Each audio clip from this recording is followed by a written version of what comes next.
This presentation looks at social network theory. In particular, we'll talk about some definitions of some terms, and we'll also look at how this fits within social media.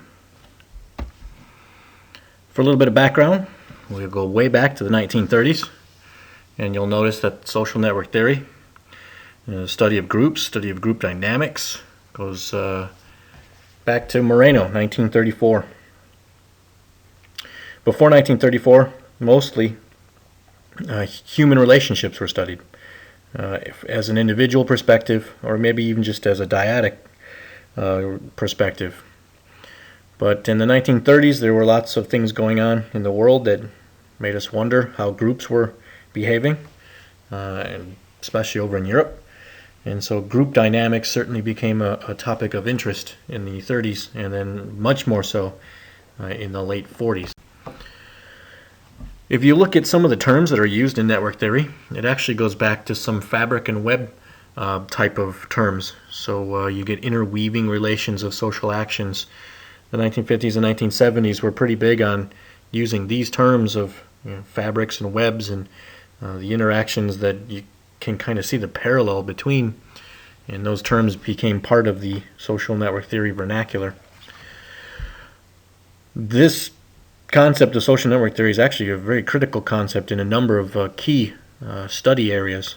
So you get things like anthropology, which uses social network theory to describe the growth of civilizations and things of that nature. And then psychology, of course, especially social psychology, talking about group dynamics, sociology, and even mathematics. Social network theory has a number of very statistical type of applications. And so mathematics plays a prominent role as well. From a business perspective, social network theory is a prominent component of management, where we look at how groups work together, how managers deal with groups, how employees find positions, and then, of course, now marketing. Social network theory is a big part of marketing, even before the social media sites blossomed. Social network theory is being studied in marketing. We go back to 1967, where Milgram did what was called small world method. He looked at he tried to trace how many interactions are necessary for, in this case, a letter to go from one individual to a specific individual. And his theory was that it really won't take that many times. And so he devised a experimental technique. He took a bunch of letters that were all addressed to a stockbroker in Sharon, Massachusetts, and he gave them to a few hundred randomly selected people, just people that were selected at random between Omaha, Nebraska, and Massachusetts itself. So he planted these 100-some letters geographically across that area. He gave them rules. He said, you can only give this letter to somebody you know on a first name basis. It can't be somebody who's a Mr. or a Mrs. You have to know them on a first name basis. If you happen to know the stockbroker, you can hand it right to him. But if you don't, then you've got to hand it to somebody who you think might know the stockbroker. He asked, how many steps do you think it'll take to get to the stockbroker? And people said hundreds. There's no way you're going to get this letter to this particular stockbroker just by who I know. And after those 100 letters were handed out and then actually made it to the stockbroker and the number of steps were counted, the result was actually more like 6. So there were some 4s, some 5s, some 6, some 7s maybe. And so this concept of 6 degrees of separation, that any two humans on the planet are actually connected to one another or have some kind of connecting point by 6 iterations, was born. So you pick anybody, and you know somebody who knows someone within 6 steps of that, who actually knows the person that you've selected. The power of connections, or the reach of your network, increases exponentially as you develop contacts. So if you develop one contact, that's not just one growth of your network. It's a significantly larger number of that because they know a bunch of people as well. And so it's obviously an important element within social media. It also gave birth to what's called 6 Degrees of Separation, the Kevin Bacon game. So if you want to play this game, you can go to findthebacon.com. I really hope that's still the Kevin Bacon game, because who knows what kind of site could come up. But the idea is pretty simple. You take one actor, and you try to connect them to Kevin Bacon. And the idea is that within 6 or less connecting points, you can actually do so. The first one on here, you can go through yourself, but it says Kevin Kline was in Wild Wild West with Will Smith, who was in Bad Boys with who was in Family Man with Nicolas Cage, who was in Honeymoon in Vegas with who was in Footloose in 1984. So that's the general idea behind the Bacon game. Don't spend too much time doing that. You got to study this. Here's a little joke for you. I'll let you go through it.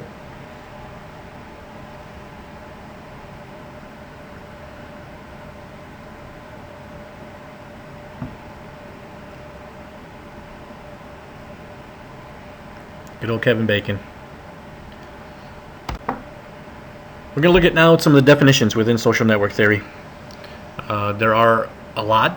I will be focusing in on a specific number of very important definitions. So first one, what's a social network? A social network is a social structure made up of nodes which are tied together by interdependency. That's lovely, but there are words in here we haven't defined yet, so let's do that. First, a network. A network is any interconnected system. You were first exposed to that in this class when we talked about the history of the internet. And of course, those very first 4 nodes that were put together by ARPANET, that was a network. It was an interconnected system of computers, or IMPs in this case. So a network is any interconnected system whatsoever. That's a very broad term. In this case, it deals with those made up of nodes connected to other individuals by other entities by interdependency. Well, what's a node? It's not saying the word nose by closing your fingers over it. That's node. No, that's nose.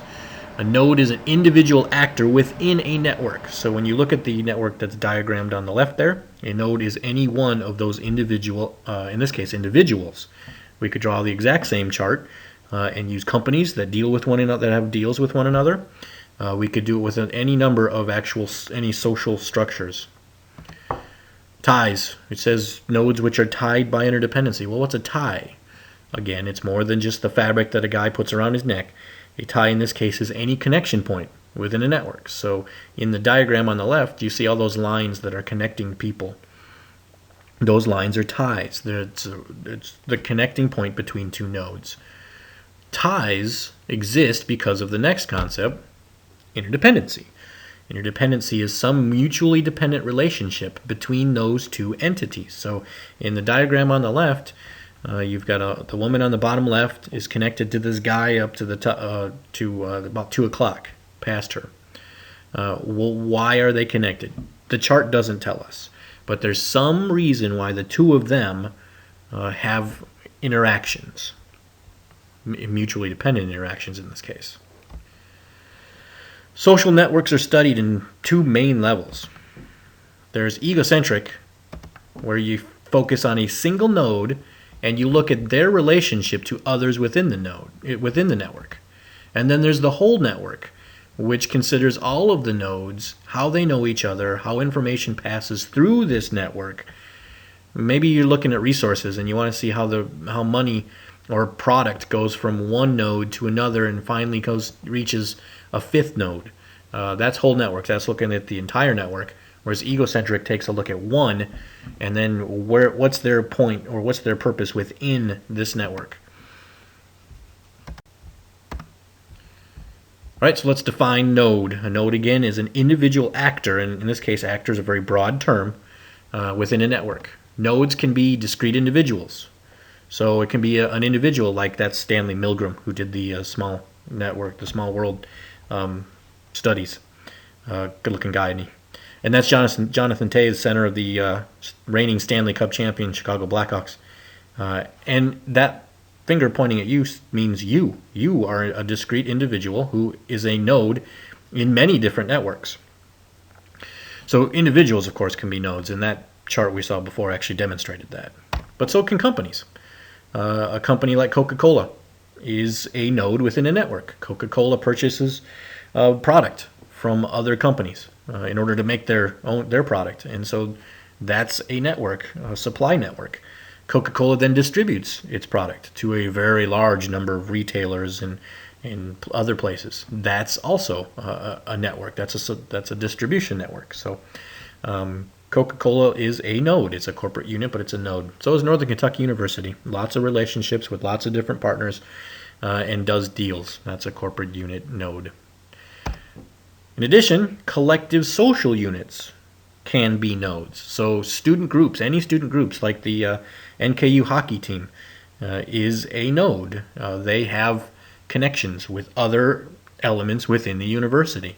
They have connections with the administration. They have connections with the student government. They have connections with a lot of different elements within the university itself. And then outside the university structure, something like a breast cancer run has a social structure, has connecting points with other entities. Maybe they've got a deal with a t-shirt manufacturer that makes the t-shirts that they use, or the banner that you see there was made by a certain company. That's part of a network.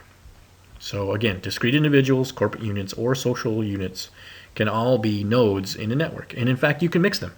You can have a discrete individual, corporate units, and collective social units all in the exact same network if you wanted to study a very specific type of entity.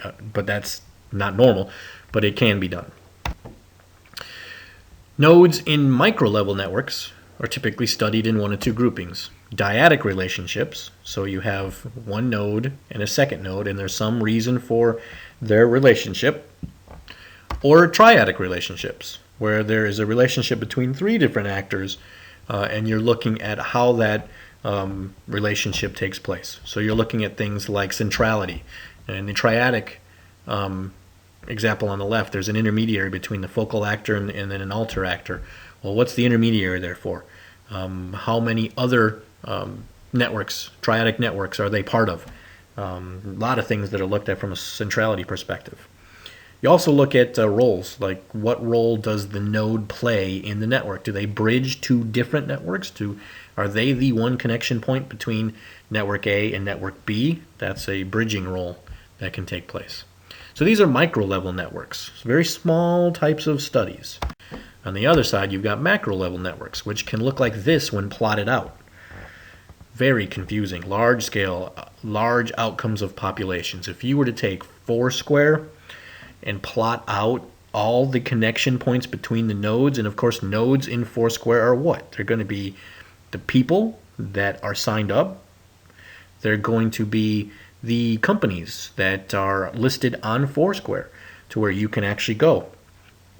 They're going to be social type of units that can also use Foursquare as a way to trace and track how many people do something. So if you want to know if you've got a charity event and you want people to check in on Foursquare when they get there, you get a special Foursquare charity badge. That would also be a node within Foursquare. But if you were to take Foursquare and plot all of those different nodes together and make links between them, you'd get something extraordinarily amazing like this. What are some things we look at? Well, we trace the outcomes of interactions mostly. Things like economic transfers. So where does money transfer through all of this? Could be other types of resource transfers. It doesn't have to be money. It could be information. It could be recommendations, as the case with Foursquare. Those are the type of things studied at a macro level. The next definition is ties. Ties are connection points within a network. It's any kind of connection. The content that tends to be shared with a connection point is usually some kind of a resource that's delivered, it's exchanged. Well, what kind of ties are there? There are corporate nodes that are corporate ties. Money based basically is the tie between the two. Could be product, could be information. For individual nodes, it can be support. It could be cheering. It could be, that would be support too, just a different way. I guess the other would be more consolation or making you feel better. And then, of course, maybe it's motivation. These are all possible contents or resources that get shared between different nodes. When you talk about ties, you also talk about them as strong ties or weak ties. A strong tie has close association between the two nodes, whereas a weak tie is actually a very distant association. They're still associated, but the connections between them are very weak. When we talk about strong and weak, we have to remember that it's based on the research context. If I studied all of you in class and I made you fill out a form that says, how well do you know these people? And you count how many times you've been in class with them, how many times you've met with them out of class, I could plot out two completely different networks. The in-class or the school-based network, and then the out-of-school-based network. I guarantee you there are students in your class that you know, because you've been in other classes with them or other groups with them, that from an in-class context, that's a strong tie. You have a close association with them. You've interacted a lot. You've exchanged a lot of resources, information, study help, content within projects. But you take the exact same person you have a strong tie in class with, and you look at that network out of class, you may have no association with them whatsoever, or maybe you've seen them once at a bar. That's it. That would be a weak tie. So the exact same two nodes, when the context is changed, can have totally different strong or weak ties. You have to be very careful about focusing in on a specific research context. What makes a strong tie? What makes a weak tie? So if we look at these listing here, if those things exist, it's a strong tie. If they're lacking, then clearly it's a weak tie. So a strong tie is, one thing is a duration of connection. Granovetter, 1973, came up with these 4 things that help determine the strength of a tie. Duration of the connection. How long do you know somebody? And I'm using people as the nodes because it's easier for you to understand, but always remember that businesses can be nodes as well, so can social groups. So how long have 2 businesses had a business relationship? 2 months? 25 years? How long have you known somebody? 2 days? 25 years? That's probably too much for you. 2 days? 15 years?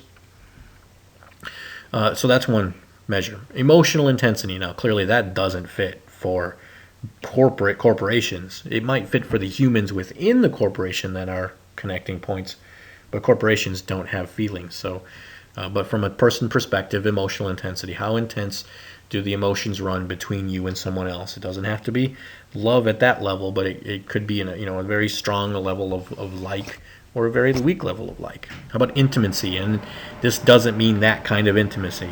This means mutual confiding. Is the information that you share with somebody else intimate? Is it private? And do they share with you? If you have a friend that you tell all your secrets to, but they don't say anything to you, that's not mutual confiding. That's just unidirectional confiding. 2 businesses. Maybe one business shares its corporate secrets with another so that they can make product for them. That would be mutual confiding. The more confiding there is, the stronger the tie. And then reciprocal services. Does one node do something for the other, and do they do something for back? So that's another element of tie. The more things you do for each other, the stronger the tie. And finally, Wellman, 1990, added emotional support. It's that picture I showed you a minute ago with the hugging. That's HUGGIN apostrophe. Emotional support. And then clearly, again, this is individually based. But I guess you could also kind of see part of it from a corporate perspective. Do they support each other from a public perspective? Does one say, yeah, I know things aren't going well, but they're our partner and we're going to support them? Kind of like when Martha Stewart got thrown in jail for insider trading, Kmart stepped up and said, look, we're not severing our ties with her. She's still a partner of ours. We're going to support her. And that's mostly because she supported them when they went through bankruptcy. But that's similar, I think, to emotional support between 2 humans. As close as you're going to get for a business. Let's also look at tie strength, and this is really much more applicable to social media. Similar people tend to form strong ties, and I think you can see this, that your friends and you share so many things in common that you form very strong ties with each other. And as such, you share information. So one of you knows a joke, you tell someone else, and somebody else of your friends tells another friend, and that joke just gets recycled amongst your friends. Hey, did you hear the one about, yeah, I heard that, I told it. So it causes a lot of overlap in information exchange. So if you have a network that has a lot of strong ties, information doesn't flow very well in that network. Conversely, if you have weak ties, then you're going to have points at which information transmits between two different types of people. So weak ties are the most important ties in social networks. So for example, you share the same jokes amongst all your friends, but you hear a joke from somebody at the doctor's office. That's a weak tie. That's not somebody you know really well. You then bring it into your network and you tell the joke, and it then gets passed around your network. That's why weak ties are critically important. In Foursquare, weak ties make things happen. If you're in Boston and you look for someplace to eat, and somebody has gone on Foursquare and they've taken pictures of the food and they've said, this place is great, you should try the manicotti, that's a weak tie. That's someone you only know. The only reason that there's even a connecting point between you and them is because you're on the same social network. And so that information then gets transmitted. If Foursquare were just about you and your friends, you'd all know the places that you like to eat. So it wouldn't have that ability to actually pass information. So intuitively speaking, this means that whatever's to be diffused or shared can reach a larger number of people and traverse greater social distance, meaning it can go to amongst more networks when passed through weak ties instead of strong ties. As you do your in-class assignment, you will see why weak ties are critically important, and many of you experience this on a regular basis on the social networks that you use, social media networks that you use. Now let's talk about directions. There are two main types of directional ties. There are directed or asymmetrical ties, which means that content in this tie flows in one direction. That only that one way. So one node provides content to another node. Doesn't come back. The opposite is a reciprocal tie or a symmetrical tie. In this case, node 1 passes content to node 2.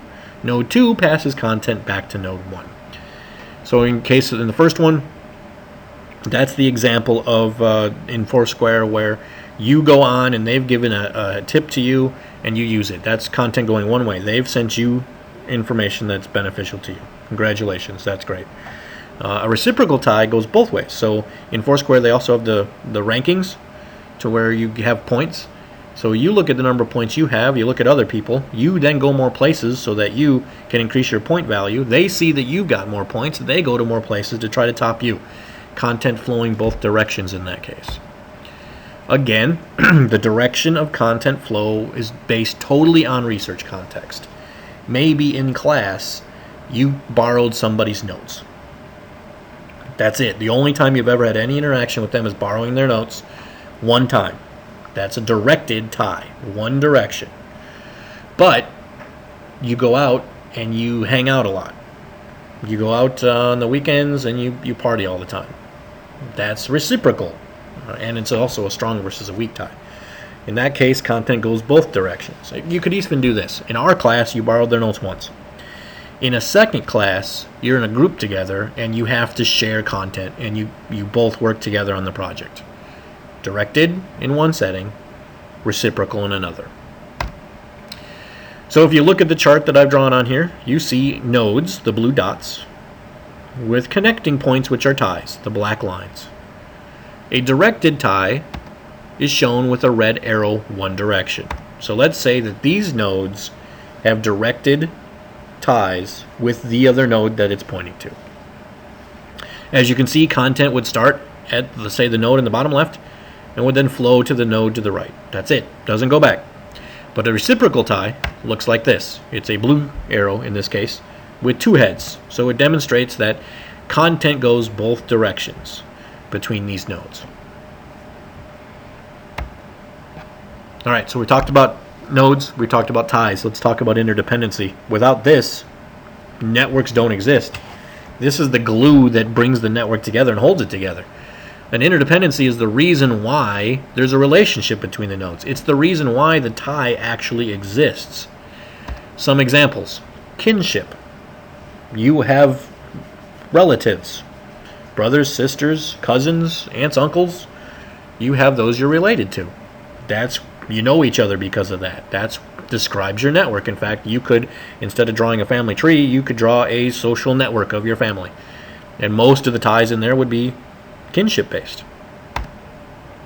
Friendship is also a reason why you're interdependent, because you have friends, and who knows why we have them, who knows how we get them, but we got them, and that's why there's a relationship between the two nodes. You're friends.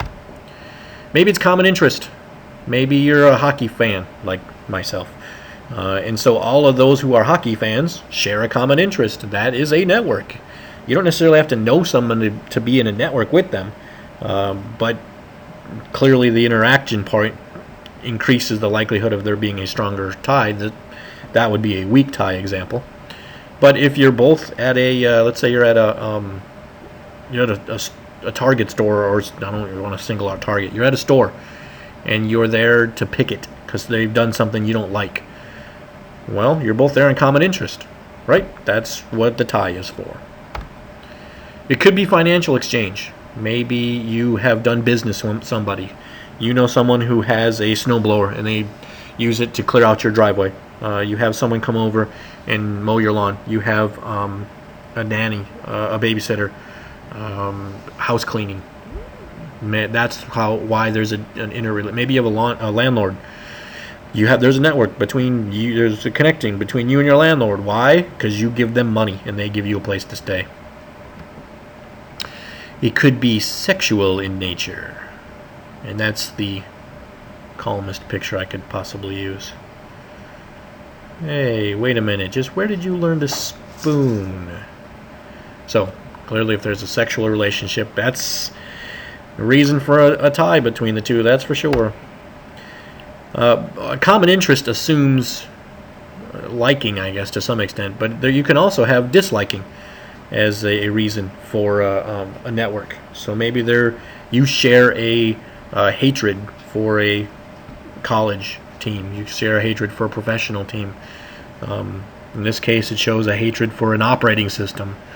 I just as easily could have used a picture of an apple peeing on an Android, though I guess apples don't really pee.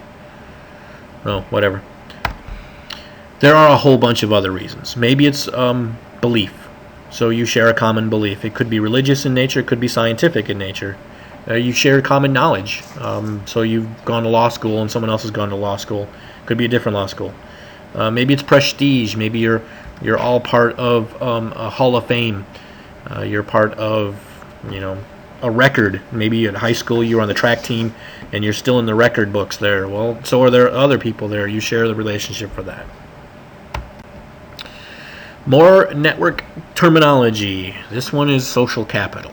Social capital refers to the value of the social relationship. So it's an issue of what does cooperation and confidence actually give you. It's not really a way to monetize the relationship, but it is certainly a way to give value from it. So fraternities and sororities utilize social capital as a way to increase their membership. Basically saying, look, all of these people have been in our fraternity or sorority before. You have access to them when you get out for jobs. Utilizing the network and the value created in that network. And you can also see the value from a social capital perspective when you've gotten jobs before. I got a job once at NIU Athletics because my mom knew someone who worked there. Sold her Avon, and because of that tie, that relationship, she recommended me, and I got a job there. So you can see there's the value in that actual relationship. Maybe from a friend perspective, you're trying to figure out where to go eat, and so you hop on Foursquare, and you look at your friends and you see where they've gone, and see maybe some of the places they are. Maybe they're mayors, maybe they're places they've been frequently, maybe they're places they just recently were. And you see one of them, you're like, hey, yeah, I'm going to try that place. They go there a couple times. I want to see how it is. That's social capital. That's the value with the relationships. And as we look at Foursquare in general, I think that's pretty obvious that that's the main social capital, right? There's value in those tips. There's value in those reviews and the repeat visits to places. There's value in the badges that people can earn. Social capital has a distinct play in Foursquare there. Another one, structural holes. Ronald Burt was the guy to coin the phrase structural holes in his study. And basically what he's suggesting is that, there's a whole bunch of networks out there. Some of those networks never touch each other. There's no connecting points between them whatsoever. And if that's the case, there's a hole. There is something missing, right? There's a network right there. There's a network here. These two networks could benefit each other by being together, but they're not. All it takes is a specific individual to fill that structural hole. Maybe it's a person. So maybe you've got a bunch of friends, and then you know this other group. So you have a bunch of high school friends, you have a bunch of college friends. You're like, oh, we'd have a blast together. And so you invite all of them to a party together. Don't do that. That's probably not a good idea. But still, let's say you do that. You have just filled the structural hole. You brought these two networks together, and you're actually bridging these two networks. So structural holes is another term within social network theory, called a broker or a bridge, the one that brings the two networks together. Clearly, this is much more important when you look at it from a corporate perspective. So you've got two companies that, if they were to get together to do business, they could really benefit from it. And so a third party, maybe it's a person, maybe it's a consultant, maybe it's an employee with one of those firms, has the idea to bring these two networks together. So like for the hockey example, maybe the Cyclones would really benefit from a relationship with the Children's Hospital. And so they hire a consultant to tell them some business opportunities. The consultant says, why don't you work with the Children's Hospital? They would be a broker. That would be a third-party business bringing these two networks together. Instead, maybe some fan goes up to one of the executives and says, you know what? My son was just recently at the Children's Hospital. You guys would really benefit from a relationship with them. That's an individual bringing two networks together, or the person that would then make the contact could also be the broker and the bridge. But a structural hole, there's value in those holes. Finally, and I've shortened this presentation for you, another term that's, I think, important to know is a sociogram. Throughout this presentation, I've used sociograms to show you what a network looks like. A sociogram is a graphic representation of a network of networked relationships. And so on the bottom right, you see 1, 2, 3 different networks and the connecting points between them.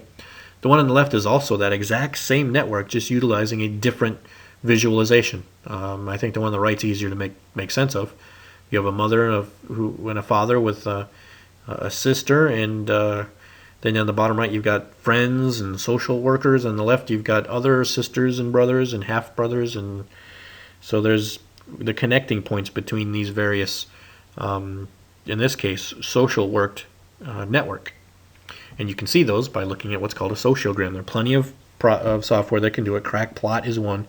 Careful how you say that.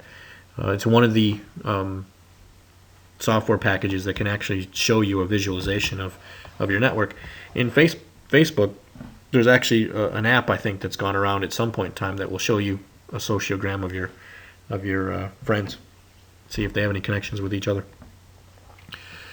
All right, so this is social network theory. Let's I'll quickly talk about the in-class activity I want your group to undertake. First, I want each of your groups based on who you presented.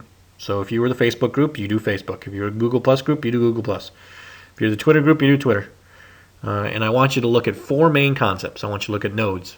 So describe what are nodes within your network. Be thorough. Make sure you look at all possibilities.